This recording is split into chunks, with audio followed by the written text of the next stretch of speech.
Bismillahirrahmanirrahim. Assalamualaikum warahmatullahi wabarakatuh. Innal hamdalillah nahmaduhu wa nasta'inuhu wa nastaghfiruh wa na'udzu billahi min shururi anfusina wa min sayyiati a'malina. May yahdihillahu fala mudilla lahu wa may yudlil fala hadiya lahu. Asyhadu an la ilaha illallah wahdahu la syarika lah wa asyhadu anna Muhammadan 'abduhu wa rasuluh.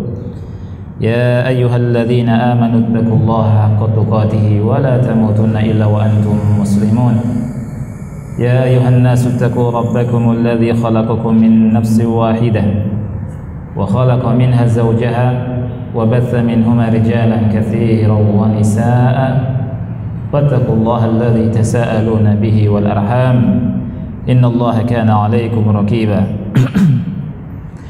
يا أيها الذين آمنوا اتقوا الله وقولوا قولا سديدا يصلح لكم أعمالكم ويغفر لكم ذنوبكم ومن يطع الله ورسوله فقد فاز فوزا عظيما أما بعد فإن أصدق الحديث كتاب الله وخير الهدي هدي محمد صلى الله عليه وعلى آله وسلم وشر الأمور محدثاتها فإن كل محدثة بدعة وكل بدعة ضلالة وكل ضلالة في النار.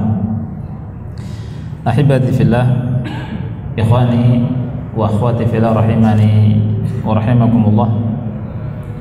Dengan izin dan taufik dari Allah Subhanahu wa taala, pada kesempatan yang mulia ini kita bisa hadir di masjid yang mulia ini untuk sama-sama mengamalkan apa yang Rasul alaihi salatu wassalam sabdakan, di mana beliau bersabda, talabul ilmi faridatun ala kulli muslimin, bahwa menuntut ilmu itu merupakan kewajiban atas setiap muslim dan pahalanya sangat-sangat besar sekali.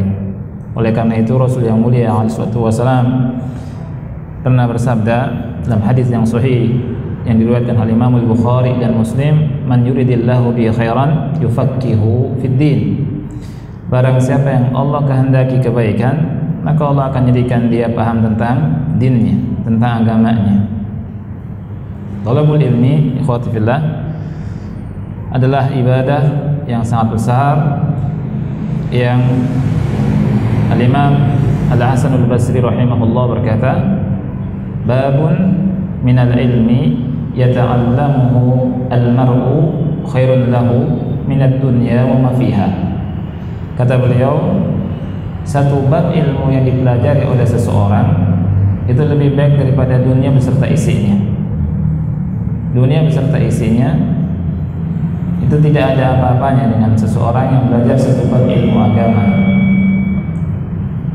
Oleh karena itu ikhwati fillah, kita harus bersyukur pada Allah karena di mana pada malam hari ini kita diberi taufik oleh Allah untuk bisa duduk di majelis yang mulia ini.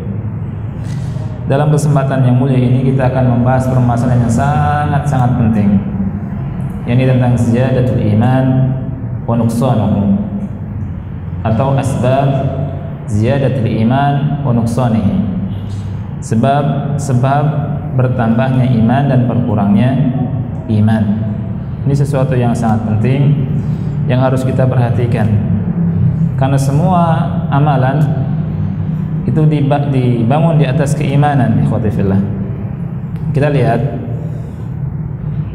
tidak ada orang yang tidak kenal dengan khalifah yang pertama, yakni Abu Bakar As-Siddiq radhiyallahu anhu. Sepakat ulama Ahlussunnah wal Jamaah mengatakan bahwa manusia yang terbaik setelah Nabi yang mulia dan setelah para Nabi adalah Abu Bakar As-Siddiq radhiyallahu anhu. Abu Bakar As-Siddiq radhiyallahu anhu adalah sahabat Rasul yang kaya, termasuk hidupnya enak. Tidak seperti kalau kita lihat Abu Hurairah radhiyallahu anhu yang sempat jatuh karena kelaparan, menahan lapar, dan sahabat yang lain yang miskin Ahlus Suffah.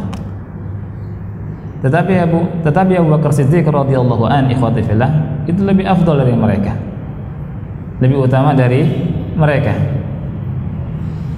Abu Bakar Siddiq radhiyallahu an tidak terkenal banyak meriwayatkan hadis daripada Abu Hurairah radhiyallahu an. Sampai 5.000 hadis lebih Abu Hurairah meriwayatkan hadis-hadis Rasul sallallahu alaihi wasallam. Tapi Abu Bakar Siddiq lebih utama dari Abu Hurairah radhiyallahu an. Abu Bakar Siddiq pun tidak seperti para sahabat yang lain ketika berperang banyak terkena sabetan pedang, tusukan tombak dan seterusnya. Seperti Khalid bin Walid, tubuhnya banyak bekas-bekas sabetan pedang dan tusukan tombak, dan para sahabat yang lain. Tapi Abu Bakar Siddiq radhiyallahu an lebih utama dari mereka. Abu Bakar Siddiq juga ikhwani fillah rahimani rahimakumullah, meninggal biasa. Tidak seperti khalifah setelahnya, Umar bin Khattab. Meninggalnya di mana? Meninggalnya mati syahid ketika sholat subuh ditikam oleh Abu Lu'lu'ah. Utsman bin Affan radhiyallahu an, di mana meninggalnya? Di rumah dan mati syahid ketika ditikam oleh kaum yang durhaka. Ali bin Abi Thalib radhiyallahu an juga dihadang ketika sholat subuh, mati syahid, ditikam oleh Abdurrahman bin Muljam. Tetapi Abu Bakar Siddiq ikhwati fillah rahimakumullah lebih mulia dan lebih utama dari mereka itu. Ridwanullah alaihim ajma'in. Baik, apa rahasianya? Ma sirru fi dzalik? Pertanyaannya, apa rahasianya Abu Bakar Siddiq radhiyallahu an lebih utama dari mereka? Apa rahasianya Abu Bakar Siddiq radhiyallahu an itu mengungguli mereka? Ini pertanyaan yang harus kita cari jawabannya. Apa jawabannya? Ternyata ikhwati fillah seorang tabi'in yang mulia yang bernama Bakar bin Abdullah Al-Muzani rahimahullahu ta'ala, beliau kasih jawabannya kepada kita semua sebagai renungan buat kita semua. Kata beliau, ma sabaqahum Abu Bakrin bi kathrati salatin wala siyamin walakin sabaqahum bi syai'in waqara fi qalbihi. Kata Bakar bin Abdullah Al-Muzani rahimahullahu ta'ala, Abu Bakar Siddiq radhiyallahu an tidaklah mengungguli mereka, bukan dengan banyaknya salat yang dimiliki, bukan juga dengan banyaknya siam, ibadah puasa, bukan. Tetapi kata Bakar bin Abdullah Al-Muzani, Abu Bakar Siddiq radhiyallahu an mengungguli mereka bisyai'in waqara fi qalbi, dengan sesuatu yang ada di hati beliau radhiyallahu an. Apa itu? Iman. Sehingga ikhwati fillah rahimakumullah, Umar bin Khattab pernah berkata, seandainya iman umat ini ditimbang dengan imannya Abu Bakar Siddiq radhiyallahu an, lebih berat imannya Abu Bakar Siddiq radhiyallahu an. Oleh karena itu ikhwati fillah rahimakumullah, sesuatu yang harus kita perhatikan adalah apa yang ada dalam hati kita semuanya. Yang paling penting, nomor satu, number one. Karena Allah Subhanahu wa ta'ala melihat apa yang ada dalam hati kita. Sebagaimana sabda Nabi yang mulia alaihi salatu wasallam, innallaha la yanzuru ila qulubikum, innallaha la yanzuru ila suwarikum wala ila ajsamikum walakin yanzuru ila qulubikum wa a'malikum. Sesungguhnya kata Rasul sallallahu alaihi wasallam, Allah Subhanahu wa taala tidak melihat bentuk rupa kalian, tidak juga melihat jasad-jasad kalian, bentuk tubuh kalian, akan tetapi Allah Subhanahu wa taala melihat hati-hati kalian dan amal kalian. Masalah hati ikhwan fillah sangat penting sekali. Hati kita apakah dipenuhi dengan keimanan atau tidak? Iman kita bertambah atau berkurang? Ini sangat penting sekali. Daripada amalan jasad, banyak di antara kita perhatikan amalan jasad, amalan zahir, Jarang di antara kita ikhwani fillah melihat pandangan Allah Subhanahu wa taala kepada hati-hati kita ini. Di majelis yang mulia ini ikhwati fillah rahimakumullah, insyaallah taala sama-sama kita mempelajari tentang pentingnya masalah ziyadatul iman wa nuqsanuhu, bertambahnya iman dan tentang berkurangnya iman. Sedikit ikhwati fillah sebelum kita berbicara tentang tambah kurangnya iman, ana akan berbicara sedikit tentang apa itu iman. Ma huwa al-iman? Apa itu iman? Iman secara bahasa kata ulama adalah at-tasdiq. At-tasdiq. Sebagian ulama mengatakan tasdik saja, artinya pembenaran. Membenarkan, mempercayai itu iman. Sebagian ulama seperti Syekhul Islam Ibnu Taimiyah rahimahullahu taala dan zaman sekarang seperti Syekh Abdul Aziz Al-Jibril hafizahullah taala mengatakan bukan tasdik saja, tapi at-tasdiqu bima ghaba anka. Iman itu secara bahasa pembenaran tentang sesuatu yang Anda tidak tahu, tentang sesuatu yang Anda atau yang gaib dari Anda. Baru itu iman. Bukan hanya pembenaran. Kalau misalkan di depan ini air setengah kosong, ya kan? Ini iman bukan? Bukan iman. Tapi kalau misalkan antum dikasih tahu sama saya, di belakang saya di depan masjid ada mobil warnanya merah BMW. Nah, itu percaya atau enggak tuh kan? Ya tidak? Percaya enggak kita? Kalau percaya itu namanya iman. Kalau misalkan enggak percaya tidak beriman. Oleh karena itu ikhwati fillah, seperti yang digunakan oleh Allah Subhanahu wa taala ketika Nabi Yusuf didolimi oleh waktu semasa kecil oleh saudara-saudaranya, ya. Saudara yang buat makar, kemudian jebloskan ke sumur. Habis itu mereka semua datang kepada bapaknya, kata mereka, ya abana, wahai bapak kami, kita ini sedang berlomba, nastabil, ya, berlomba. Dan kita tinggalkan Yusuf di mata, artinya di dekat barang-barang kami. Kemudian fa'akalahu dhi'ab, dimakan apa? Serigala. Kemudian kata mereka, wa ma anta bimu'minin lana walau kunna shadiqin. Lihat, wa ma anta, Anda tidak mukmin.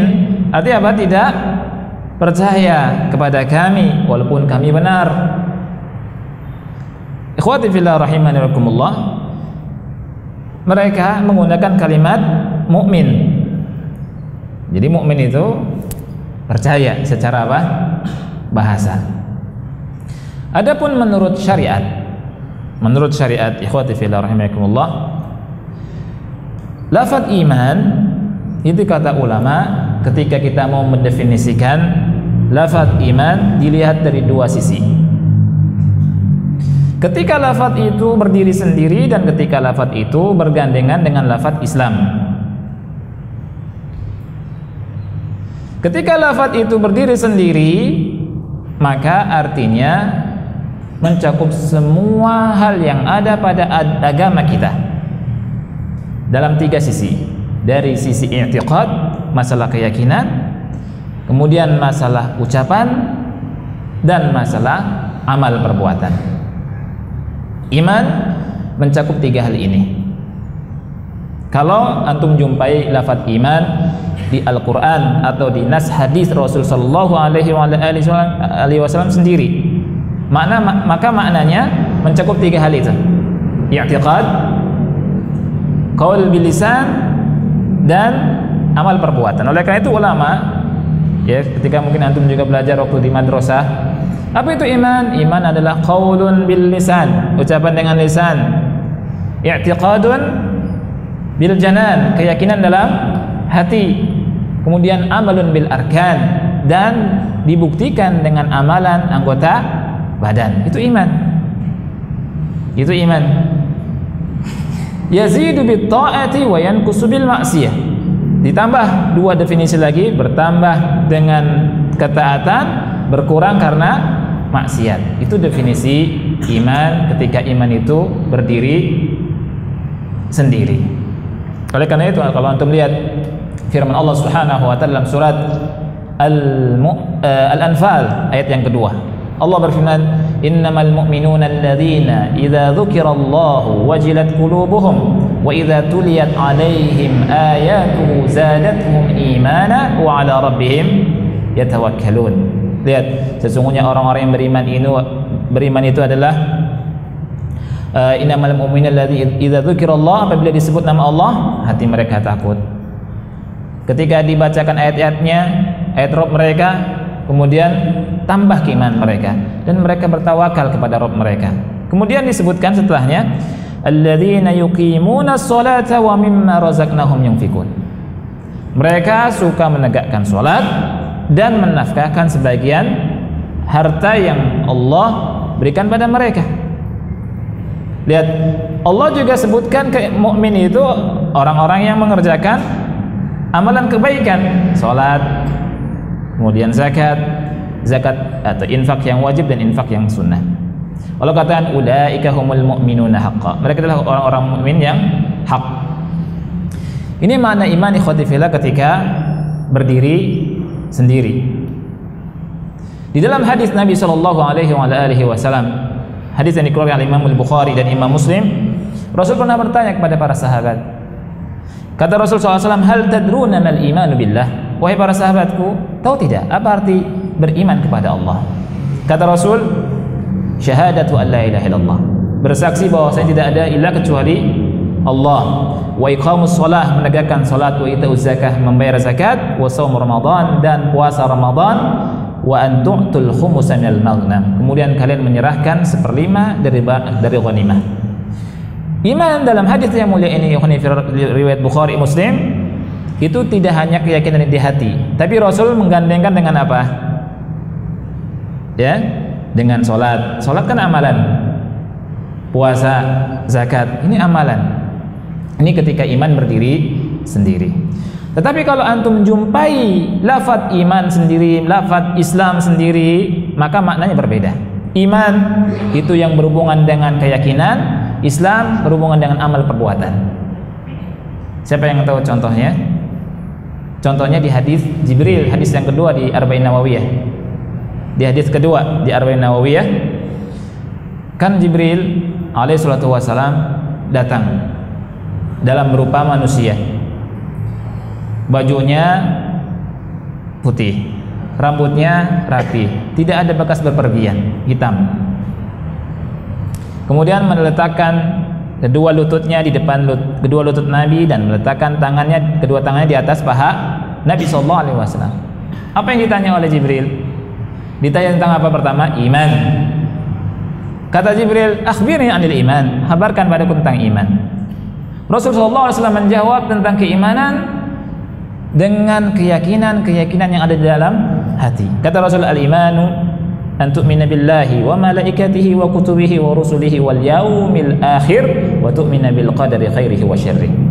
Rasul menjawab makna iman dengan rukun iman yang 6. Kemudian kata malaikat itu, sadaqta, Anda benar. Para sahabat Umar bin Khattab, fa'ajibna la yas'aluhu wa yusaddiqu. Kami aneh, dia bertanya, dia membenarkan. Setelah itu malaikat Jibril yang berubah jadi manusia juga bertanya kembali, fa akhbirni anil Islam, kabarkan padaku tentang Islam. Ketika Rasulullah SAW menjelaskan tentang Islam, Rasul yang mulia SAW menjelaskan bahwa Islam itu berhubungan dengan amal perbuatan. Kata Rasulullah SAW, al-Islamu an tashhada ilaha illallah wa anna Muhammadar Rasulullah wa tuqimas salah wa tu'tiyaz zakah wa tasuma Ramadan wa tahujjal baita in istata'ta ilaihi sabila. Dengan rukun iman, dengan rukun Islam yang 5. Syahadat pertama kepada Allah, syahadat Rasul. Yang kedua, menegakkan salat. Ketiga, apa? Membayar zakat, puasa Ramadan dan haji. Ini kan semua amal perbuatan. Ini ikhwan fillah. Jadi definisi iman kata ulama akidah, ketika iman itu disebut dalam nas Al-Quran atau dalam nas hadis berdiri sendiri mencakup 3 hal: i'tiqad, amalan lisan, dan amalan anggota badan. Tetapi ketika dalam hadis atau dalam Al-Quran, ikhwati fillah, iman ketika disebutkan dua dengan Islam bergandengan, maka maknanya berbeda. Iman berhubungan dengan keyakinan, Islam berhubungan dengan anggota badan berupa amal perbuatan. Ikhwati fillah rahimani wa rahimakumullah, tentang dalil bahwa iman itu naik turun itu banyak. Di antaranya tadi surat Al-Anfal ayat 2. Innamal mu'minuna alladzina idza dzukirallahu wajilat qulubuhum wa idza tuliyat 'alaihim ayatuhu zadatuhum imana. Ketika ayat-ayat Allah, ayat Rabb mereka dibacakan, iman bertambah. Kata ulama, tidaklah sesuatu itu bertambah melainkan bisa berkurang. Ini dalil bahwa iman, ikhwati fillah, bisa naik, bisa turun. Dalam hadis yang mulia, Nabi SAW bersabda dalam hadis Abu Hurairah radhiyallahu an, hadis yang dikeluarkan oleh Imam Al-Bukhari dan Imam Muslim, Rasul bersabda, la yazni zani hina yazni wa huwa mu'min. Tidaklah seseorang yang berzina ketika berzina dalam keadaan sempurna imannya, kata Rasulullah SAW. Jadi ketika imannya itu turun, itu melakukan perbuatan maksiat. Jadi iman naik turun. Kemudian perkataan ulama Abdullah bin Imam Ahmad pernah berkata, sami'tu abi rahimahullah, aku mendengar bapakku rahimahullah, yakni Imam Ahmad bin Hanbal, wasu'ila anil irja, ditanya tentang irja. Irja ini keyakinan Murji'ah. Murji'ah, ikhwani fillah, dalam masalah akidah ada beberapa keyakinan: Ahlus Sunnah, Murji'ah, Khawarij, Mu'tazilah. Ini berbeda. Murji'ah, mereka mengatakan ketika seseorang itu sudah masuk Islam, mengatakan beriman, maka imannya nggak naik, nggak turun, terus sempurna. Oleh karena itu ketika orang bermaksiat, kata orang Murji'ah, imannya tetap sempurna seperti imannya para nabi dan para malaikat. Nah itu, imannya para nabi dan rasul. Ini orang-orang Murji'ah, ya. Oleh karena itu, ini sesuatu yang ditanyakan kepada Imam Ahmad, ya. Kata Imam Ahmad, nahnu naqul, kami berkata, al-imanu, iman itu qaulun wa amal. Iman itu mencakup ucapan dan amalan. Yazidu wa yanqus, bisa bertambah, bisa berkurang. Idza zana wa syaribal khamra naqasa imanuhu, apabila seorang muslim melakukan perbuatan maksiat seperti zina, minum minuman keras, imannya berkurang. Ini kata Imam Ahmad bin Hanbal. Dan ini ikhwani fillah mengajarkan kepada kita akidah yang benar. Nah, kita harus paham akidah. Harus paham akidah, karena ikhwati fillah, akidah sangat penting. Ada pihak yang ekstrim, yakni kelompok Khawarij namanya. Khawarij, tahu kan? Khawarij, mereka berkata kalau seorang muslim melakukan perbuatan maksiat seperti zina dan tadi minum khamar, maka kata mereka dihukumi kafir, murtad an dinil Islam, kafir, keluar dari Islam sudah. Di akhirat kekal masuk neraka. Ini keyakinan Khawarij dan anak cucunya sampai sekarang. Di antaranya yang suka-suka mengkafirkan itu, di antaranya ISIS, Daesh, itu punya fikrah Khawarij, mudah kafirin orang Islam.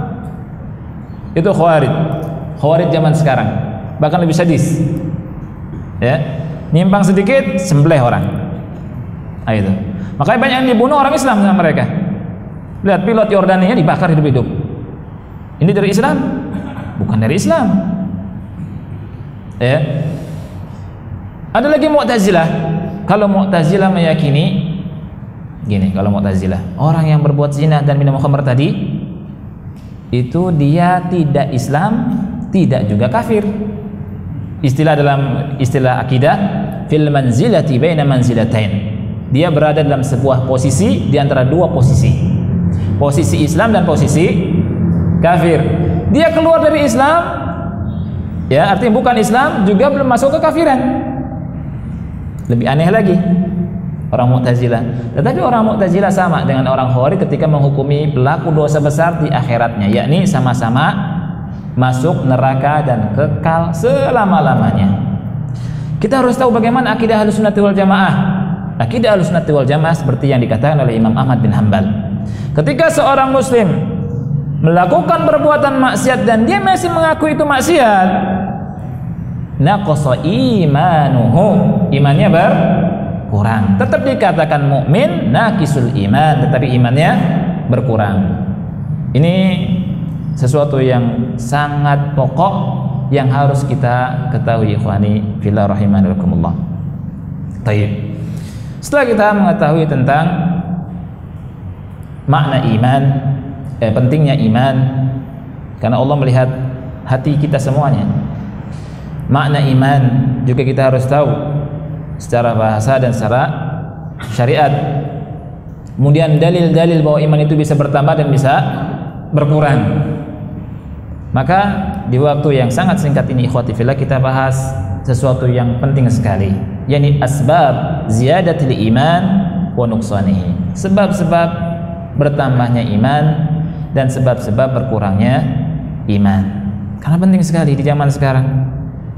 Zaman materialistis. Dunia menggoda. Harus kita tahu bagaimana iman itu bisa bertambah, apa sebab-sebabnya, dan bagaimana iman itu bisa berkurang, bahkan ngeri kalau kurangnya drastis. Ngeri. Karena ikhwati fillah rahimani rahimakumullah, iman itu sangat-sangat harus kita jaga. Karena semua hal tidak akan bermanfaat buat kita. Yakinlah. Di akhirat kelak kata Allah Subhanahu wa taala, kita akan datang dengan hati yang bersih. Yauma la yanfa'u malun wala banun illa man atallaha biqalbin salim. Pada hari di mana anak-anak, di mana harta tidak bermanfaat kata Allah, kecuali yang datang menuju Allah dengan hati yang salim. Ikhwati fillah rahimakumullah, ana nukilkan dari kitab khusus tentang judulnya Ziyadatul Iman wa Nuqsanihi yang ditulis oleh Syekh Abdul Razak hafizahullah taala. Beliau sebutkan tidak panjang-panjang 3 hal yang bisa mendatangkan keimanan. Tapi kita nggak bahas semuanya karena waktunya sempit, ya kan? Dan kita pun bahas pilih-pilih, insyaallah taala, mudah-mudahan bisa menambahkan keimanan kita juga. Kata beliau yang pertama, ana akan sebutkan secara global dulu, kemudian ana pilihkan pembahasannya akan ana pilih. Kata beliau yang pertama, di antara sebab yang bisa mendatangkan keimanan adalah ta'allumu al-ilmi syar'i. Ini sangat penting sekali. Ta'allumu al-ilmi nafi', kata beliau. Belajar ilmu yang manfaat. Belajar ilmu yang bermanfaat. Ini akan menambahkan keimanan. Ilmu yang bermanfaat, ya ikhwan fillah, membuat dada seorang bisa seluas-luasnya seperti luas bumi ini. Ilmu. Dan beliau di dalam bukunya itu berkata, inna ahamma wa anfa'a asbabi ziyadatil imani ta'allumul ilmin nafi' ilmu syari'atil mustamad min kitabillahi wa sunnati rasulih sallallahu alaihi wasallam. Kata beliau, sesungguhnya sesuatu yang paling penting, yang paling manfaat dari sebab-sebab bertambahnya keimanan adalah belajar ilmu yang manfaat, yakni ilmu syariah yang didasari dengan kitab Allah dan sunnah Nabi kita yang kita cintai, Nabi Muhammad sallallahu alaihi wasallam. Ini yang pertama. Nanti kita akan bicara tentang abwabul ilm. Pintu-pintu ilmu itu dari apa? Pintu-pintu ilmu. Yang kedua dulu, yang bisa mendatangkan atau menambah keimanan adalah at-ta'ammulu fil ayatil kauniyah. memperhatikan ayat-ayat kauniyah alam semesta ini. Kita ikhwani fillah tiap hari keluar rumah, ya kan? Perhatikanlah ayat-ayat kauniyah. Itu bisa menambahkan keimanan kita. Lihat Allah Subhanahu wa taala berfirman, "Afala yanzuruna ila al-ibili kaifa khuliqat wa ila as-samaa'i kaifa rufi'at wa ila al-jibali kaifa nusibat wa ila al-ardi kaifa sutihat." Kata Allah Subhanahu wa taala. Tidakkah kalian lihat bagaimana Allah menciptakan bagaimana onta diciptakan? Bumi ditinggikan. Kemudian gunung. Kemudian bumi dihamparkan.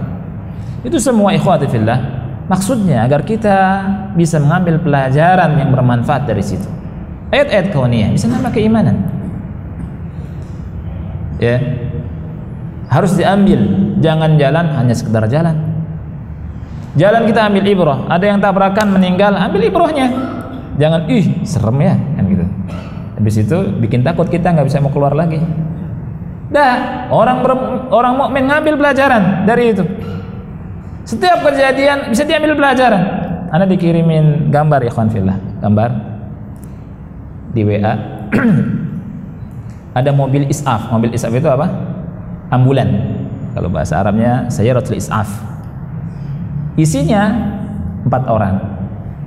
Yang sakit, supir, perawat, nemeni si sakit. Tabrakan dengan kontainer gede. Subhanallah. Yang meninggal 3 orang, yang hidup 1 orang. Ternyata yang meninggal supirnya, perawatnya, yang nemeni si sakit.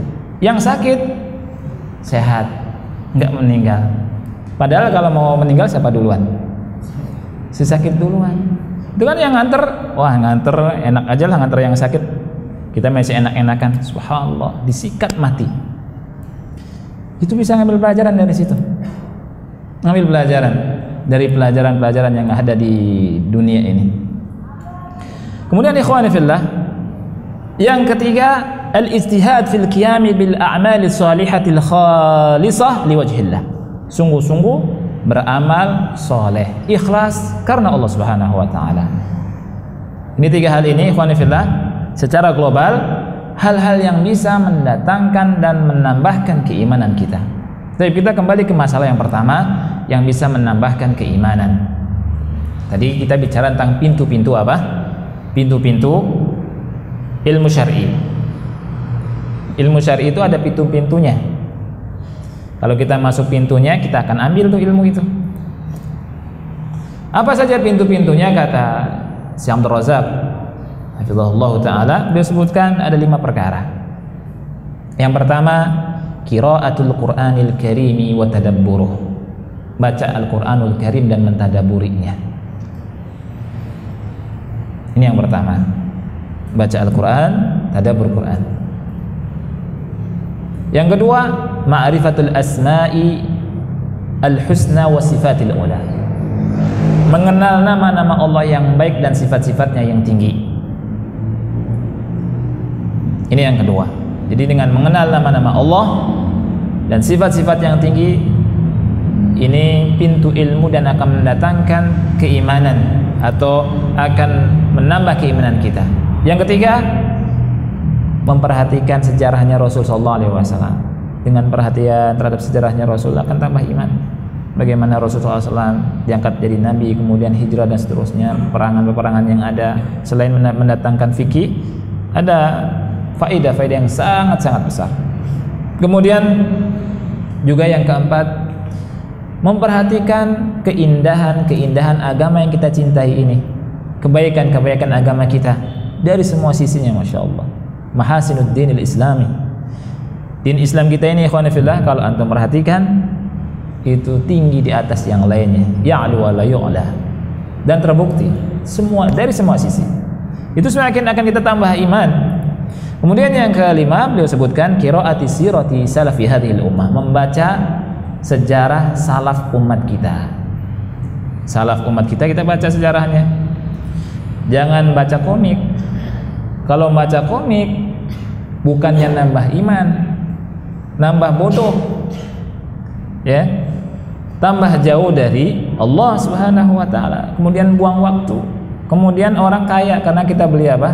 Bukunya terus. 1, 2 sampai berjilid-jilid. Mestinya lemarinya penuh dengan lemari kitab, tauhid, fikih dan seterusnya. Ini komik semua lemari ini. Jilid 1 komik ini, jilid 2 ini. La haula wala quwata illa billah. Sirah salaf dibaca. Tapi ikhwati fillah rahimakumullah, kita perhatikan. Yang pertama, pintu ilmu adalah qiraatu Al-Qur'anil Karim, membaca Al-Qur'an yang mulia dan tadabbur. Allah kan berfirman, "Afala yatadabburuna Al-Qur'an am 'ala qulubin aqfaluha?" Tidakkah mereka mau tadabbur Al-Qur'an atau hati mereka apa? Terkunci. Allah pun berfirman, "Afala yatadabbaruna Al-Qur'an walau kana min indi ghairillahi lawajidu fihi ikhtilafan katsira." Tidakkah mereka mau tadabbur Al-Qur'an? Kalau Al-Qur'an itu bukan dari sisi Allah, niscaya akan menjumpai perselisihan yang banyak dalam Al-Qur'an. Ikhwani fillah, dengan tadabbur Quran maka iman naik. Baca bukan hanya sekedar baca. Saya sudah baca hatamkan dari Al-Fatihah sampai An-Nas. Dah, itu yang bagus. Tetapi yang diinginkan dari bacaan adalah juga mentadaburi. Lihat bagaimana Rasulullah sallallahu alaihi wasallam dengan para sahabatnya baca Quran sambil tadabbur. Pernah suatu saat dalam hadis yang sahih Rasulullah SAW berkata kepada Abdullah bin Mas'ud, "Ya Abdullah bin Mas'ud," kata Rasul, "Iqra' alayya al-Quran." Bacalah Quran padaku. Kata Abdullah bin Mas'ud, "Aqra'u 'alaika wa 'alaika unzil?" Wahai Rasulullah, apakah aku bacakan Quran kepada Anda sedangkan Al-Quran ini diturunkan kepada Anda? Kata Rasul, "Inni uhibbu an asma'ahu min ghairi." Saya suka kalau mendengarnya dari yang selainku. Akhirnya bacalah surat An-Nisa sampai ayat fa kaifa idza ji'na min kulli ummatin bi syahid wa ji'na bika 'ala haula'i syahida. Sampai ayat itu kata Rasul, "Hasbuk." Cukup wahai Abdullah bin Mas'ud. Kemudian Abdullah bin Mas'ud melihat ke Rasul. Kata Abdullah bin Mas'ud, "Fa idza 'ainahu tadrifan." Ternyata air mata Rasulullah menetes dari matanya. Rasul menangis. Gak mungkin ikhwan fillah kalau baca hanya sekedar baca, tapi dengan tadabbur. Abu Bakar Siddiq radhiyallahu an, sebagaimana dikhabarkan oleh Aisyah radhiyallahu anha, putri beliau sekaligus istri Nabi yang paling dicintai oleh Rasulullah SAW. Siapa yang paling dicintai dari istri-istri beliau? Aisyah diantaranya. Siapa yang lebih utama, Aisyah atau Khadijah? Ini pertanyaan PR atau gimana? Iya. Ulama berbeda pendapat, ada yang mengatakan Khadijah, ada yang mengatakan Aisyah. Tetapi yang benar tafsir kata Syekhul Islam. Ketika di awal-awal Islam yang paling utama Khadijah.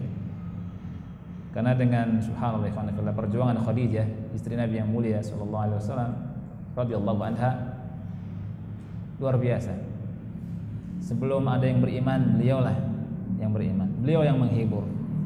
Bahkan siap dengan hartanya dakwahnya Rasulullah SAW ditopang ketika manusia menolak, sehingga subhanallah Allah cinta, sehingga Allah mengutus Jibril alaihissalam. Kata Jibril, wahai Nabi, wahai Muhammad, nanti ada Khadijah bawa idam, bawa makanan.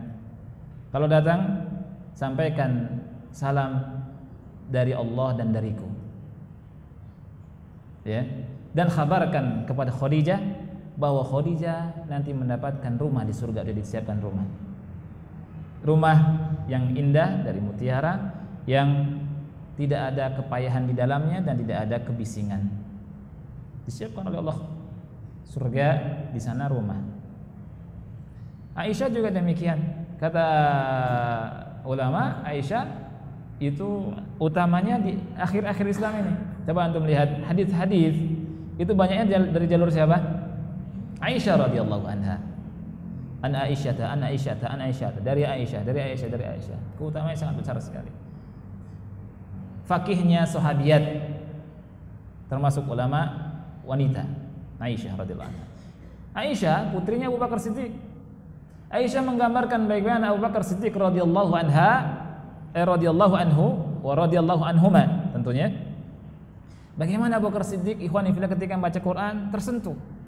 karena paham dengan tadabbur. Kata Aisyah, kana Abu Bakrin rajulan bakka'an la yamliku dam'ahu idza qara'a al-Qur'an. Hadis ini riwayat Bukhari. Atau asar ini riwayat Bukhari. Kata Aisyah, Abu Bakar Siddiq adalah seorang yang suka menangis, mudah menangis. La yamliku dam'ahu, Abu Bakar Siddiq tidak kuat menahan air matanya ketika baca Al-Qur'anul Karim. Subhanallah. Baca Quran nangis, baca Quran nangis. Umar. Wa ma adraka ma Umar. Tahukah siapa Umar itu? Umar yang gagah, yang para sahabat ketika hijrah sembunyi-sembunyi. Umar enggak sembunyi-sembunyi.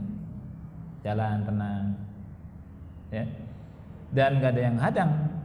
Tahu siapa Umar bin Khattab radhiyallahu anhu? Tegas. Bahkan setan lari dari jalan. Setan. Ya, tapi Umar enggak suka ngeruqyah, akhi. Tidak sebagai ahli ruqyah, enggak buka rumah ruqyah, enggak. Kemudian cari nafkah dari ruqyah, enggak. Kalau Umar mau diruqyahin habis semua jin. Ya. Umar bin Khattab radhiyallahu anhu selain tegas, itu ikhwani fillah, Umar bin Khattab mudah menangis. Dan ini dikhabarkan oleh Abdullah bin Shaddad. Kata Abdullah bin Shaddad, sami'tu Umar yaqra'u fi salati subh surat Yusuf. Saya mendengar Umar baca, jadi imam Umar ya, di salat subuh baca surat Yusuf. Fasami'tu nashijahu, dan aku mendengar tangisnya Umar. Wa inni la fi akhir as-sufuf wa huwa yaqra innama ashku bathi wa husni ila Allah. Padahal aku berada di saf paling belakang, dia membaca innama ashku bathi wa husni ila Allah. Menangis Umar bin Khattab. Padahal enggak ada mic zaman dulu kan? Nah itu. Karena tadabbur dan berpengaruh dalam kehidupan sehari-hari. Baca Quran dengan tadabbur itu. Kita lihat. Sebagaimana diriwayatkan oleh Abu Dawud dalam sunannya. Ketika perang Zatul Riqa. Perang apa?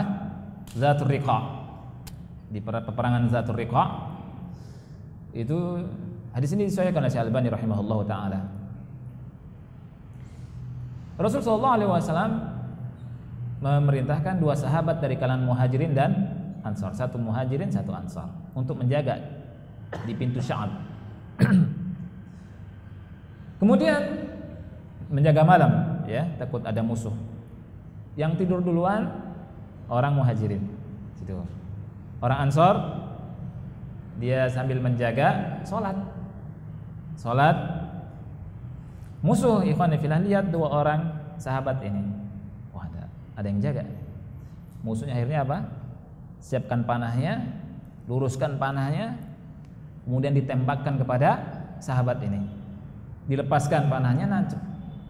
Dia lagi sholat baca Quran, itu si panah diambil, letakkan, darah bercucuran, sakit. Kemudian dia teruskan bacaannya, dipanah lagi kedua kali, diambil lagi, darah bercucuran. Ini menunjukkan bahwa darah ini enggak membatalkan sholat, bukan najis, karena darah bercucuran, akhi. Ini di antara fikih hadisnya. Sampai 3 kali, kemudian dia rukuk sujud. Orang Muhajirin tahu setelah itu. Kata orang Muhajir, sahabat Muhajirin, ala ambahtani awwala marama. Kenapa wahai fulan, tidak kau bangunkan aku ketika kamu pertama kali dilempar panah? Kita lihat jawaban sahabat Ansor ini. Kata dia, kuntu fi suratin aqra'uha. Aku sedang membaca satu surat dari Al-Qur'an. Falam uhibba an aqta'aha, dan aku tidak mau memotong surat itu sampai aku selesaikan surat ini. Ya subhanallah. Sambil nahan sakit, tapi dia asyik baca Al-Qur'anul Karim. Kalau kita zaman sekarang, akhi, baru baca 10 menit pantat sudah panas, padahal nggak ada yang mana, ya kan? Nah, ini bedanya kita dengan sahabat Rasul sallallahu alaihi wasallam. Baca Quran dengan tadabbur, ikhwan fillah, akan menambah keimanan. Allah habarkan tentang negeri akhirat, Allah habarkan surga, neraka, Allah habarkan tentang kematian, Allah habarkan tentang kejadian-kejadian yang hakiki. Ya, itu semua isi di Quranul Karim itu tambah keimanan, subhanallah. Apalagi kalau kita misalkan dengar bacaan qari yang merdu enak, tidak terasa pasti menangis, tidak terasa pasti, nggak bisa tertahan. Nah itu, ini mukjizat Al-Quran yang mulia. Di antara hal yang bisa menambahkan keimanan, ikhwan fillah, mengenal asma Allah dan sifatnya. Nama-nama Allah dan sifatnya ada 99 nama Allah itu. Innalillahi tis'atan wa tis'ina isman man ahsaha dakhala al-jannah. Allah memiliki 99 nama. Siapa yang menghitung, menghafal, kemudian mengamalkan tuntutannya masuk surga, kata Rasulullah SAW. Pertanyaannya, ikhwan fillah, siapa di antara kita yang sudah belajar tentang nama-nama Allah dan sifat-sifatnya sesuai dengan pemahaman Ahlus Sunnah wal Jamaah? Ini jawaban gak mesti dijawab, ya.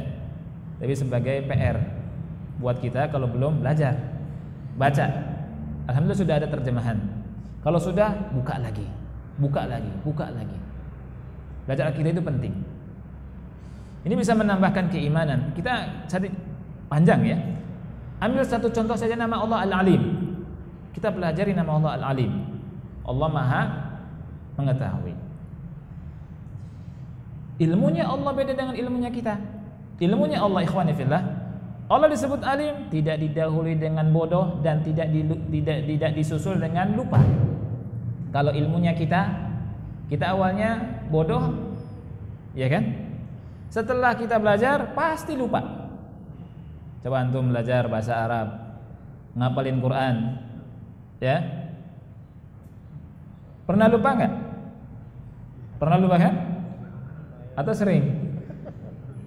Nggak apa-apa, karena sifatnya manusia, ya kan? Wajar. Karena punya murid-murid ngapalin Quran. Kita pun kalau ngapalin Quran nggak murojaah lupa, ya nggak apa-apa, wajar manusia. Yang nggak wajar itu adalah belum ngapal sudah lupa. Nah itu, belum ngapalin sudah lupa, itu nggak wajar. Orang malas. Jadi ikhwati fillah rahimakumullah, kita ambil kata al-alim. Allah alim. Kita sering membaca Quran. Allah, ikhwani fillah, tahu jumlah rambut yang ada di kita. Antum punya rambut. Tahu nggak? Sudah pernah ngitung jumlah rambut? Nggak tahu kan? Allah tahu jumlah rambut antum.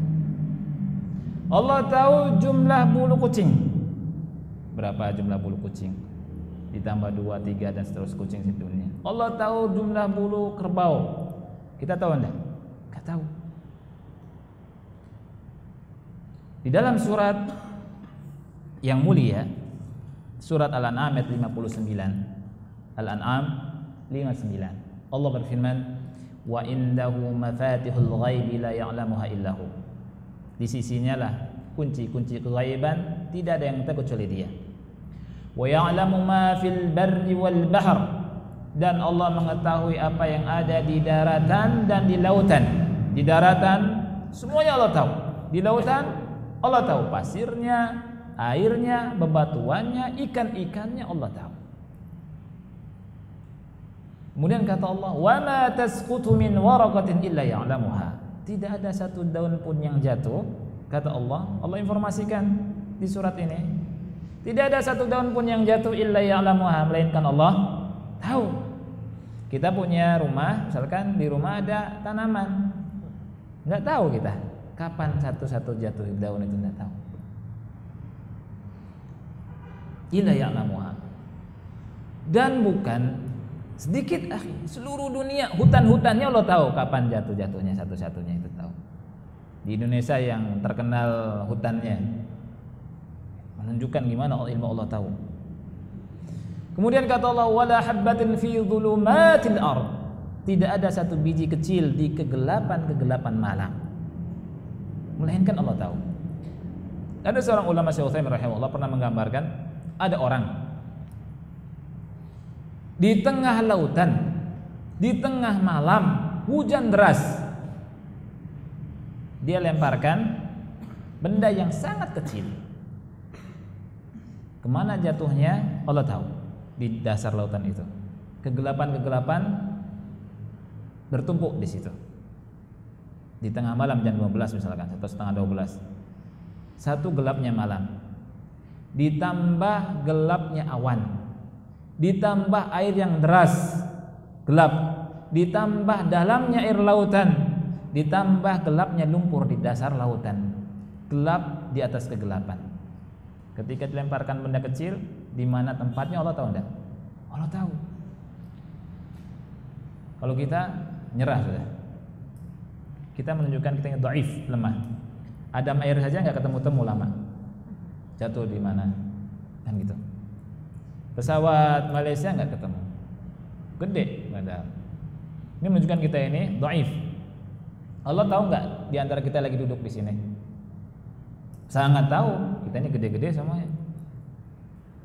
Allah tahu nggak kalau di antara kita ada yang sedang ngantuk, misalkan, tapi alhamdulillah nggak ada yang ngantuk di sini, ya kan? Allah tahu. Ikhwani fillah, ketika kita tahu di mana perasaan kita kepada Allah Subhanahu wa taala, semakin cinta, semakin mengagungkan Allah Subhanahu wa taala, dan inilah rahasia kenapa kaum salaf itu seperti itu.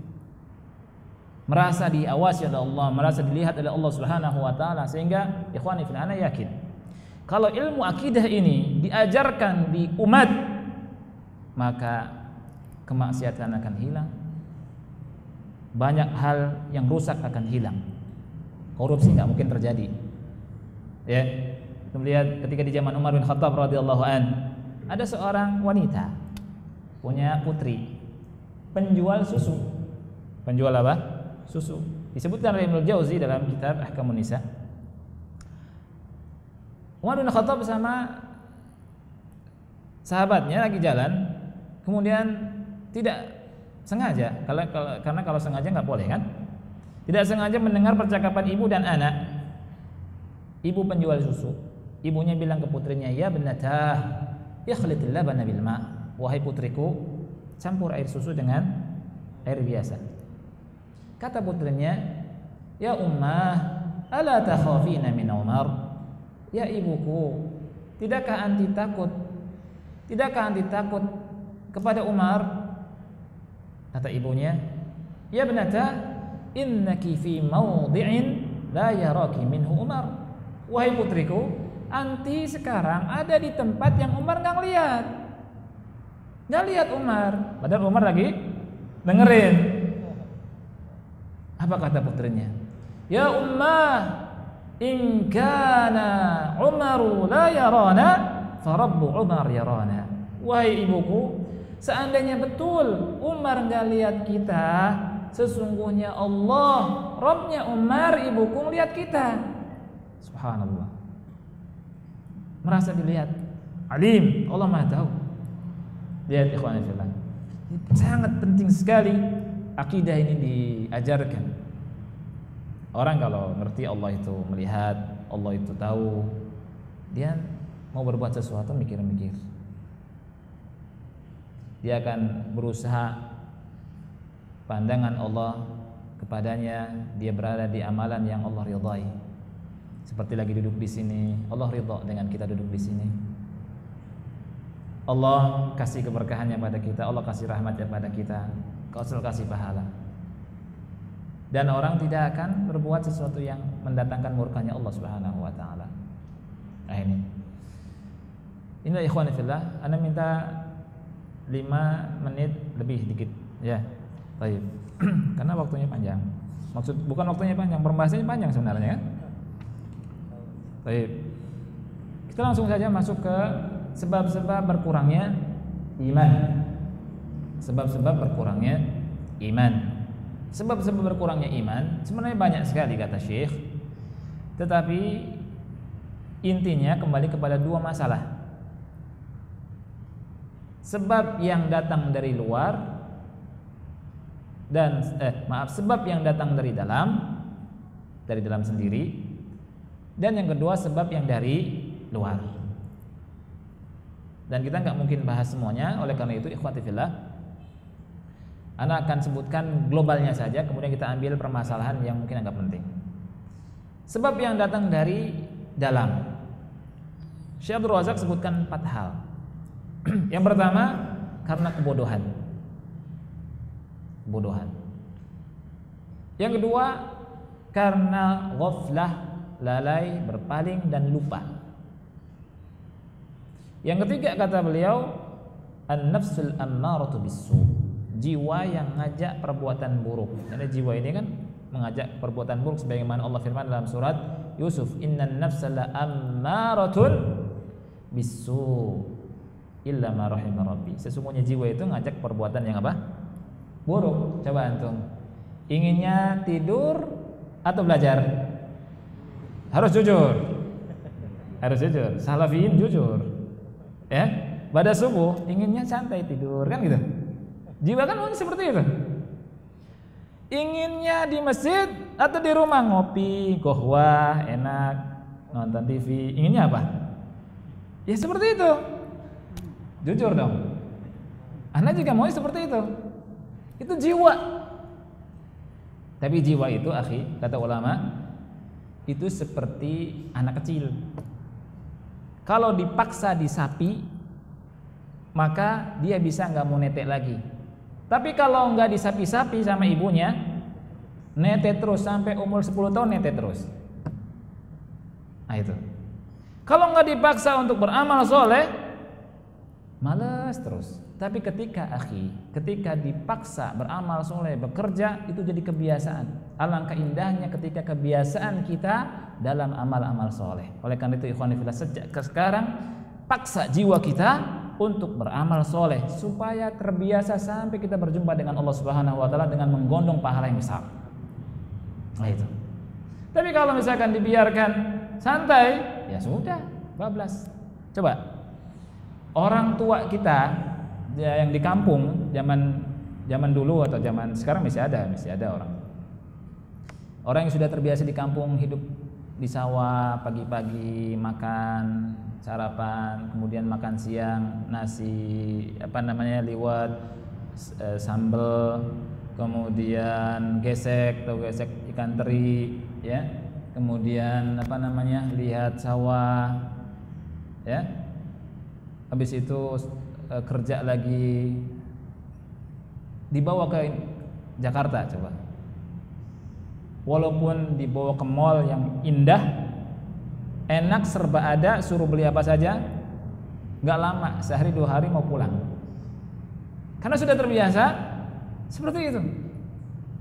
Itu jiwa. Oleh karena itu, biasakan dalam kebaikan. Nah ini, karena jiwa yang buruk ngajak keburukan. Kemudian yang keempat, fi'lul ma'asi wartikabi dzunub, melakukan perbuatan maksiat dan dosa. Ini bisa mengurangi iman. Ini yang dari dalam yang harus kita perhatikan. Kemudian yang dari luar, ikhwati fillah, yang dari luar, sebab-sebab dari luar disebutkan oleh Syekh 3 masalah. Yang pertama syaitan. Dan syaitan ini musuh kita. Jangan jadikan syaitan ini teman. Ngeri ya, zaman sekarang ikhwan fillah, orang jadikan teman syaitan. Sebagian anak muda itu, iya, ya kan, senang nulis di kaosnya pengikut setan. La haula wala quwwata illa billah. Padahal Allah Subhanahu wa taala berfirman di surat Fatir di antara ayat 6, inna syaitana lakum aduwwun fattakhidhuhu aduwwa. Syaitan itu musuh bagi kalian, jadikan dia musuh. Jangan dipanggil setan. Emang ente mau masuk neraka sama syaitan? Kan gak mau. Ya. Nah ini. Jadi syaitan yang ngajak kepada keburukan. Yang kedua, dunia dan fitnahnya. Ini bisa mengurangi keimanan. Dunia dan fitnahnya, godaannya. Jangan jauh-jauh, akhi. Coba antum masuk ke mall. Ya, masuk ke mall, nggak terasa sudah menghabiskan waktu 2 jam, ya kan? Ngelihat barang,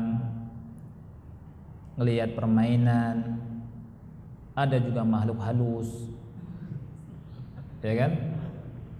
Nah ini, ikhwani fillah, iman pasti turun.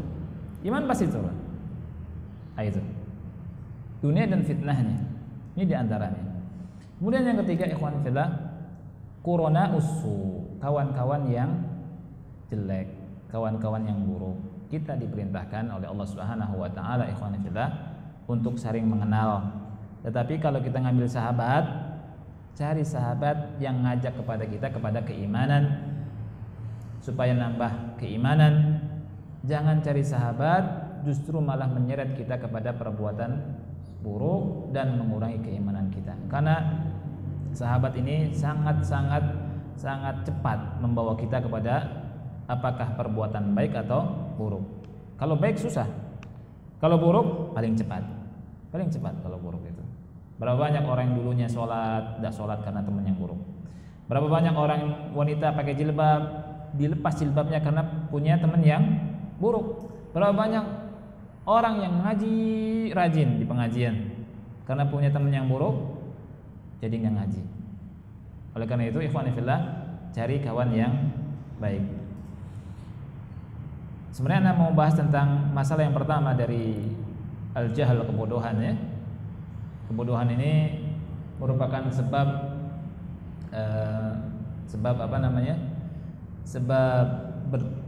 berkurangnya iman.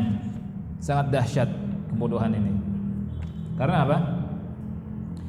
Karena kebodohan, karena lawan ilmu kan. Orang yang berilmu dengan orang yang bodoh, pandangannya sama tidak? Pasti tidak sama. Mizannya, timbangannya berbeda. Orang berilmu tahu ini membahayakan, ini indah. Ada perkataan Ibnu Qayyim sangat menarik, ikhwan fillah. Man alima min ta'amin syahiyyin ladhidin annahu masmumun fa innahu la yuqdimu alaihi. Orang yang tahu, lihat, orang yang tahu apabila disuguhi makanan, ada makanan itu sangat mengundang rasa, syahid, sangat lezat dilihat, disantapnya lezat. Kalau orang itu tahu dalam makanan itu, akhi, ada racunnya, mau makan enggak? Gak bakal makan. Antum pikirkan makanan apa yang paling lezat? Makanan apa yang paling lezat? Steak misalkan. Baru anget-anget, steak sapi yang nomor 1, kan itu. Ada kentangnya. Ini lagi bicara makanan terus. Ya. Wow, lezat sampai begitu. Ya kan? Dikasih racun itu makanan, masmum. Nih ada racunnya ya, terang-terangan ngasihnya. Orang yang tahu kan makan enggak itu? Gak bakal makan, abadan gak bakal makan. Karena apa? Mati nanti habis itu.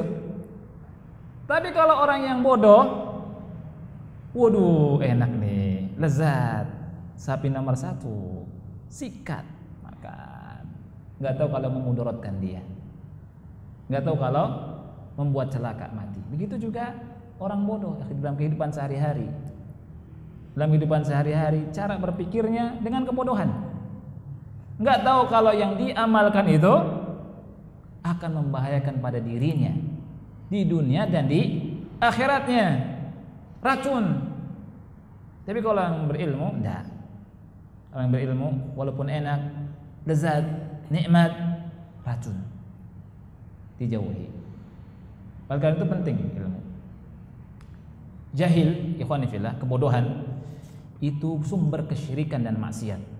Antum lihat, ketika orang-orang kafir datang ke Nabi SAW minta, "Wahai Muhammad, boleh saya akan menyembah Tuhan Anda dengan syarat." Apa syaratnya? Syaratnya Anda nyembah Tuhan saya, Tuhan kami kaum musyrikin sehari-sehari. Apa kata Allah? Di surat Az-Zumar ayat yang ke-64 Allah berfirman, "Qul," katakan wahai Muhammad kepada mereka, "Afa ghairallahi ta'muruni a'budu ayyuhal jahilun?" Katakan pada mereka, apakah kepada selain Allah kalian memerintahkan aku untuk beribadah, untuk menyembahnya? Ayyuhal jahilun, wahai orang-orang yang jahil. Kesyirikan karena apa? Kebodohan. Maksiat juga karena kebodohan. Antum lihat baca Quran, kalau enggak waktunya mau habis banyak, nah itu sebenarnya sudah habis sebenarnya kan? Itu Anda nukilkan beberapa ayat tentang masalah itu. Nah itu. Baik, kebodohan ikhwani fillah sumber malapetaka. Kebodohan bisa membunuh diri sendiri, bisa membunuh orang lain, dan bisa mencelakakan umat manusia. Dan itu Rasul kabarkan. Bisa membunuh diri sendiri. Bisa antum lihat dalam hadis yang surat Bukhari Muslim. Pernah dengar kisah orang yang membunuh 99 nyawa? Ya kan? Dia cari alim untuk bertanya, bisa tobat enggak? Ternyata ditunjukkan kepada rahib, ahli ibadah. Oh, ibadahnya getol akhi, ibadahnya masya Allah, tapi sayangnya bodoh. Ditanya, ada nggak tobat? Nah, lihat. Ditanya oleh orang yang sadis, suka bunuh, nggak ada takutnya orang ini. Tapi mau tobat. Kata si rahib itu nggak ada tobat. Kan bikin putus asa. Bener nggak ada tobat? Ya sudah sekalian 100. Digenapin, dihabisin itu si rahib, mati, meninggal. Meninggal gara-gara apa? Bodoh. Padahal kata si alim ketika datang kepada alim, tidak ada yang menghalangi antara anda dengan taubat anda.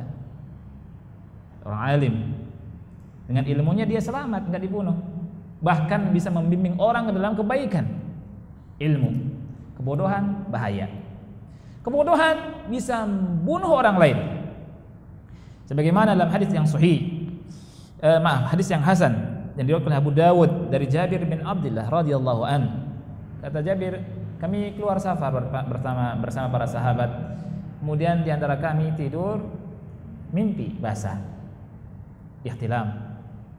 Dia terluka kepalanya. Kemudian mau sholat kan mesti bersuci dulu. Kalau mimpi basah, kalau mimpi bersucinya dengan cara mandi. Kata orang itu bertanya kepada para sahabat, ada nggak rukhsah buat saya tayamum? Dia dijawab dengan kebodohan, nggak ada. Padahal kan bahaya. Akhirnya apa? Dia mandi dengan air, binasa, meninggal. Ketika dihabarkan sama Rasulullah SAW, Rasul marah. Kata Rasul, qatalahumullah. Mereka telah membunuh dia. Celaka mereka, kata Rasulullah SAW. Kata Rasulullah SAW, ala sa'alu idza lam ya'lamu. Kenapa mereka tidak mau bertanya kalau tidak berilmu? Innama syifa'ul 'ayyi as-su'al. Sesungguhnya obat dari kebodohan bertanya. Cukup kata Rasul hanya dengan tayamum saja. Dalam hadis hasan dalam riwayat Abu Dawud. Kebodohan terakhir ikhwan fillah. Kebodohan itu bisa mencelakakan umat. Bukan satu dua umat. Satu Indonesia bisa dicelakakan. Bukan satu Indonesia, satu dunia bisa dicelakakan. Lihat dalam hadis Bukhari Muslim, Rasulullah SAW pernah bersabda, innallaha la yaqbidul ilma intiza'an yantazi'uhu minal ibad. Allah Subhanahu wa taala tidak mengambil ilmu begitu saja diambil dari dada-dadanya hamba, tidak, kata Rasul. Walakin yaqbidul ilma biqabdil ulama, tetapi Allah mengambil ilmu dengan cara mewafatkan para ahli ilmu, para ulama. Ulama diwafatkan satu wafat. Makanya ikhwan fillah, ketika ada ulama, kita masya Allah senang, kesempatan untuk belajar, dan dunia enak, aman.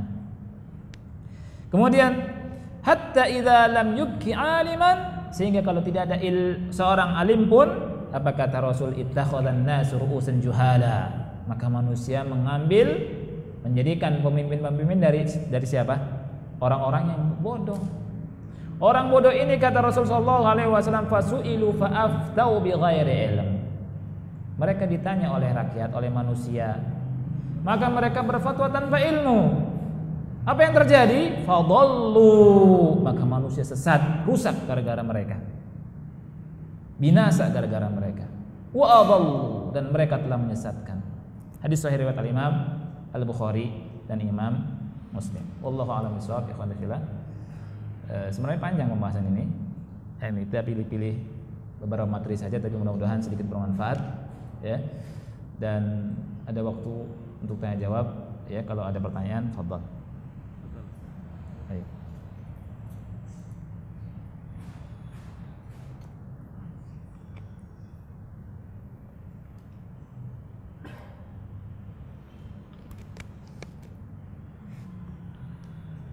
Bismillah.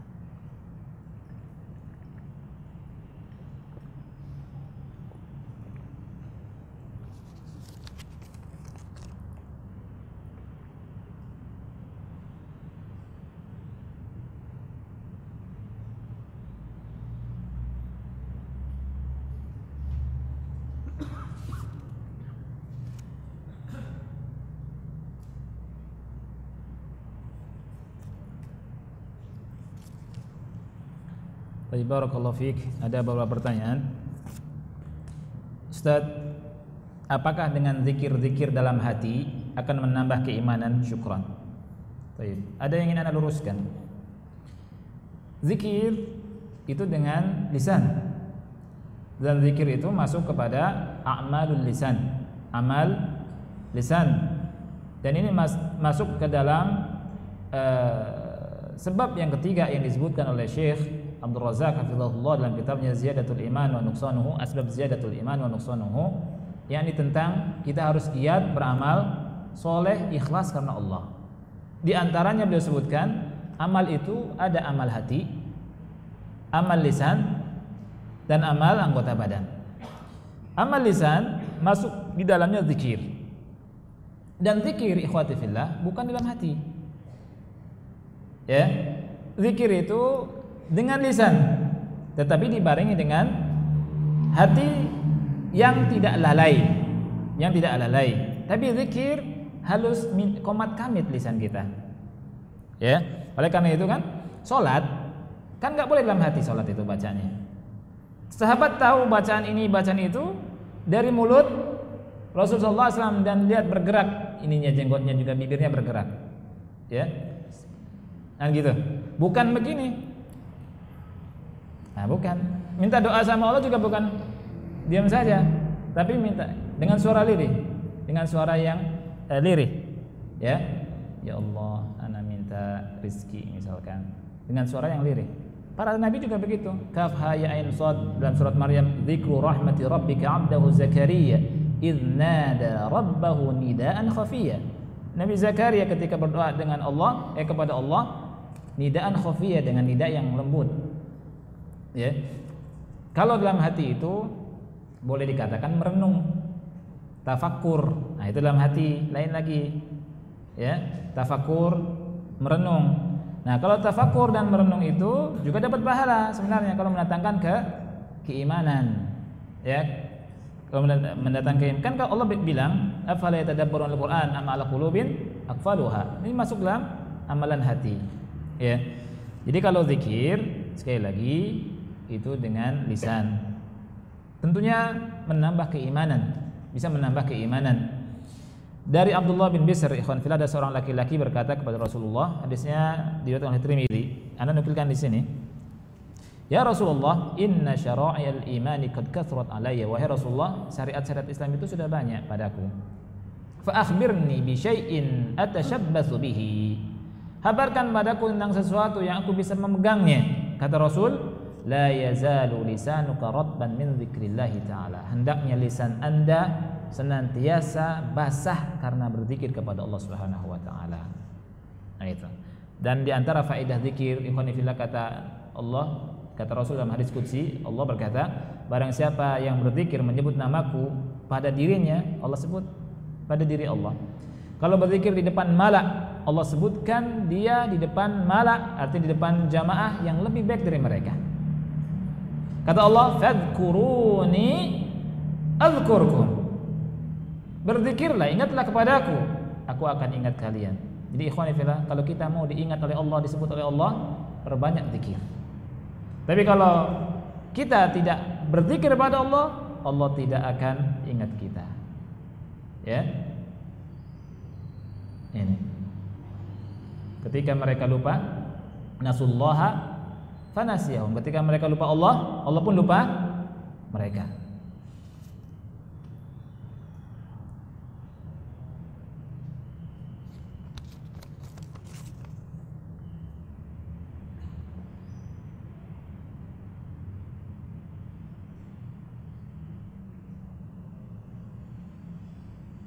Taib. Apakah nama-nama Allah hanya 99? Saya pernah dengar riwayat Rasulullah berdoa dengan menyebut nama-nama Allah yang tidak diketahui makhluknya. Apakah riwayat ini sahih? Bila sahih, bagaimana menentukan riwayat? Bagaimana menyatukan dengan riwayat yang menyebutkan nama-nama Allah 99? Jazakallahu khairan. Sangat mudah. Hadis itu sahih. Hadis itu sahih dalam riwayat Imam Ahmad. Rasul sallallahu alaihi wasallam pernah berdoa, ya. Allahumma inni as'aluka bikulli ismin huwa lak sammaita bihi nafsak aw anzaltahu fi kitabik aw 'allamtahu ahadan min khalqik aw ista'tharta bihi fi 'ilmi al-ghaibi fi 'ilmi al-ghaibi 'indak. Kalimat atau yang kau sembunyikan dalam ilmu ghaibmu di sisimu. Jadi Rasul kan bilang Allahumma inni as'aluka bikulli ismin huwa lak. Ya Allah, aku meminta kepada Engkau dengan perantara semua nama yang kau miliki. Terus Rasul sebutkan di antara kalimat nama yang kau sembunyikan dalam ilmu ghaib. Kata ulama, ini menunjukkan bahwa nama-nama Allah itu jumlahnya banyak, tidak terhitung. Oleh karena itu Syekh Muhammad bin Shalih Al-Utsaimin rahimahullahu taala dalam kitab Al-Qawaidul Muthla fi Sifatillahi ta'ala wa Asma'ihil Husna, beliau sebutkan bahwa ada sebuah kaidah yang harus kita pahami. Beliau katakan anna asma'allahi ghairu mahsuratin bi'adadin muayyan, bahwa nama-nama Allah itu tidak terbatasi dengan jumlah tertentu. Bagaimana cara menggabungkan dengan hadis yang mulia tadi? Hadis yang berbunyi inna lillahi tis'atan wa tis'ina isman man ahsahu dakhalal jannah. Allah memiliki 99 nama, siapa yang mengihsanya dah masuk surga. Bagaimana menggabungkan ini? Menyatakan hadis ini 99. Ini menyatakan tidak terhitung, tidak terbatas. Kata ulama, gampang kata ulama menjamaknya, menggabungkannya, karena nggak boleh kita ketika hadisnya sama-sama sahih kita buang satunya, nggak boleh. Yang cara terbaik adalah menggabungkan hadis itu. Kata ulama maksudnya adalah seperti perkataan seseorang yang berkata saya mau sedekah. Saya sedekah, saya siapkan misalkan 50.000 bahasa Indonesia saja. Bahasa Indonesia saja ya. Saya mau sedekah 50.000. Saya siapkan 50.000 untuk sedekah. Atau saya siapkan 99.000 misalkan untuk sedekah. Walillahil mathalul a'la. Baik, pertanyaannya ikhwan fillah. Siapa antum? Lupa. Nurman. Nurman bilang saya punya siapkan 99.000 untuk sedekah. Pertanyaannya, apakah antum yakin bahwa Nurman itu hanya memiliki 99.000? Kita jawab, Nurman lebih dari itu punya duit. Ya kan? Dia datang sini pakai angkot, pakai mobil taksi misalkan, mau kasih infak 99.000 di masjid ini. Dia kan pulang pakai taksi lagi. Di rumahnya ada duit, kita nggak tahu jumlahnya. Ya tidak? Nah ini Allah Subhanahu wa taala memiliki nama-nama yang banyak yang Allah kabarkan lewat lisan Nabi yang kita cintai, yang kita yakin bahwa Nabi bersabda bukan dengan hawa nafsunya. Betul? Allah berfirman, "Wa ma yantiqu 'anil hawa in huwa illa wahyu yuha." Rasul kabarkan, Rasul informasikan ke kita bahwa Allah punya lebih dari 99 nama. Tetapi yang 99 nama Allah sebutkan di Quran dan Sunnah, siapa yang menghafalkannya, memahami maknanya dan mengamalkan sesuai dengan tuntutannya masuk surga. Jadi tidak ada apa? Tidak ada pertentangan antara hadis yang 99 dengan hadis yang tadi.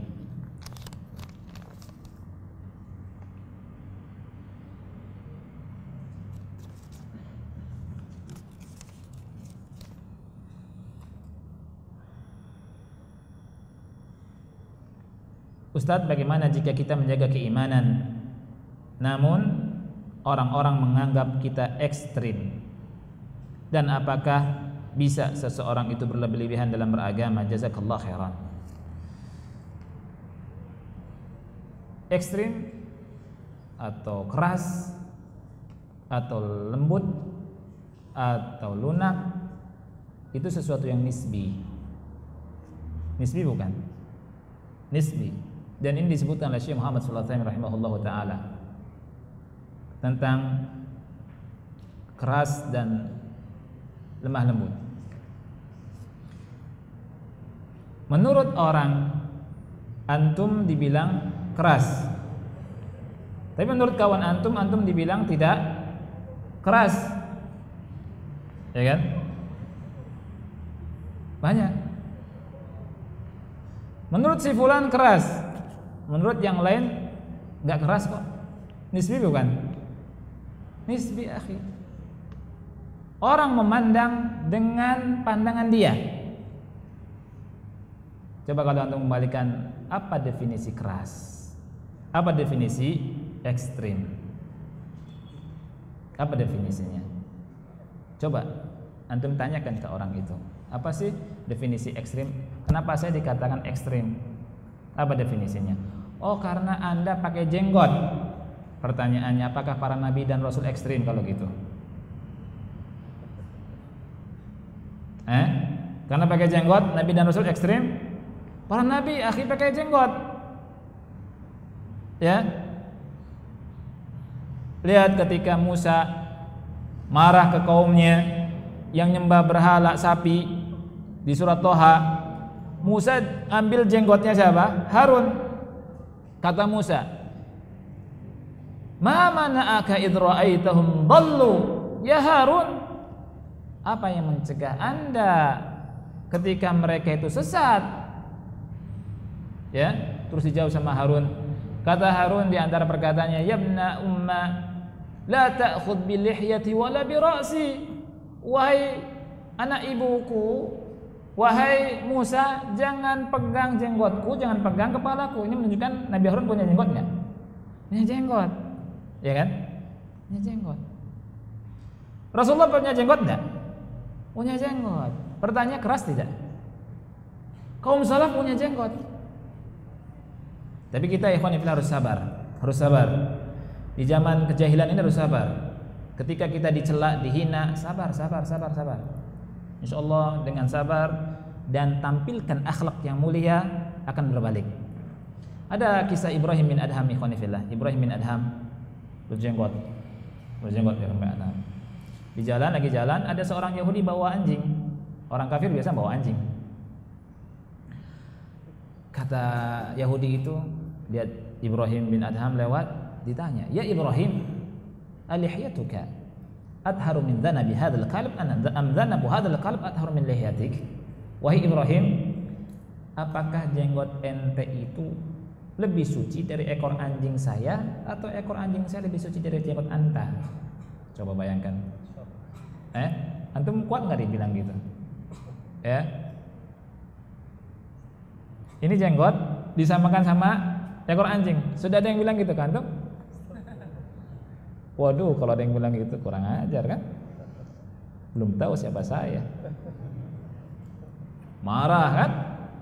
Tapi Ibrahim bin Adham ikhwani fillah sabar, tenang. Tidak tergoyahkan. Dengan kemantapan iman yang dalam hatinya, dia sanggup tenang dan dia berkata, "In kanat fil jannah la hiya adharu min dhanabi kalbik. Wa in kanat fin nar la dhanabu kalbika adharu minha." Seandainya jenggot saya masuk surga, maka lebih suci dari ekor anjingmu. Seandainya jenggot saya masuk neraka, ekor anjingmu lebih suci dari jenggotku. Subhanallah, akhlak yang mulia. Akhirnya apa? Kaget tuh Yahudi, kaget. Akhirnya dia mengucapkan asyhadu an la ilaha illallah wa asyhadu anna Muhammadar Rasulullah. Masuk Islam dia. Dengan akhlak yang mulia. Oleh karena itu ikhwan fillah, kita enggak usah takut. Masuk ke mall pakai jenggot, jangan ditaruh jenggotnya. Jalan pakai jenggot, jangan ditaruh jenggotnya. Tunjukkan akhlak yang mulia. Kalau ada yang hina, ekstrim jenggot, ekstrim teroris, ya, misalnya gitu kan? Sabar. Jangan dibalas kayak sebagian ikhwah, dibilang anjing. Jangan, biarin aja. Kata sebagian ikhwah, kan kalau ada jenggotnya kalau nggak ada jenggotnya kan anjing. Jangan. Mereka belum tahu, mereka belum paham. Nah itu. Lihat, pakai jenggot tidak keras. Ya, coba tunjukkan padaku apa itu makna ekstrim. Ekstrim itu suka ke masjid. Rasul suka ke masjid. Rasul kabarkan bahwa orang yang akan mendapatkan naungan Allah di akhirat kelak orang yang hatinya gandrung ke masjid. Apa ekstrim? Ekstrim itu ngomongnya kenceng. Ngomongnya kenceng relatif, kan gitu. Ketika khutbah nggak apa-apa. Jadi banyak hal ikhwan fillah, orang-orang yang jahil ingin menjauhkan dari sunnah dengan cara-cara tertentu. Baik, jadi kita harus kembali kepada syariat. Lihat keras atau tidaknya kembali kemana? Ke syariat, ke Islam, ke contoh Nabi Muhammad SAW. Ada nggak berlebihan dalam agama? Banyak. Berlebihan dalam agama dilarang dalam syariat Islam. Oleh karena itu Rasulullah SAW berkata, iyyakum wal ghulu. Hati-hati dari berlebihan. Fa inna ma ahlakal ladzina min qalbikum al ghulu. Karena sebab yang menghancurkan kaum sebelum kalian adalah sebabnya apa? Berlebihan, sikap ekstrim. Sikap ekstrim. Dan Rasul berkata, halakal mutanatti'un, halakal mutanatti'un, halakal mutanatti'un. Binasalah orang berlebihan, binasalah orang yang berlebihan. Sampai 3 kali Rasul kata. Berlebihan dalam Islam hukumnya haram, tetapi harus disesuaikan dengan syariat dan disesuaikan dengan sunnah Nabi yang mulia alaihi salatu wasallam. Jangan asal ngomong berlebihan. Ya, ini harus kembali kepada ilmu dan ilmu. Ini saja barangkali ikhwan fillah. Ada banyak pertanyaan belum bisa saya jawab. Mudah-mudahan sedikit bermanfaat karena waktunya sudah habis dan saya minta maaf kalau ada kata-kata yang kurang berkenan, ya. Dan kita minta pada Allah Subhanahu wa taala ilmu yang bermanfaat, dan kita minta pada Allah Subhanahu wa taala agar Allah kasih pahala kepada kita dan Allah kasih rizki berupa keikhlasan dalam ucapan dan dalam perbuatan kita. Kita akhiri subhanakallahumma bihamdika asyhadu an la ilaha illa anta astaghfiruka wa atubu ilaik. Wassalamualaikum warahmatullahi wabarakatuh.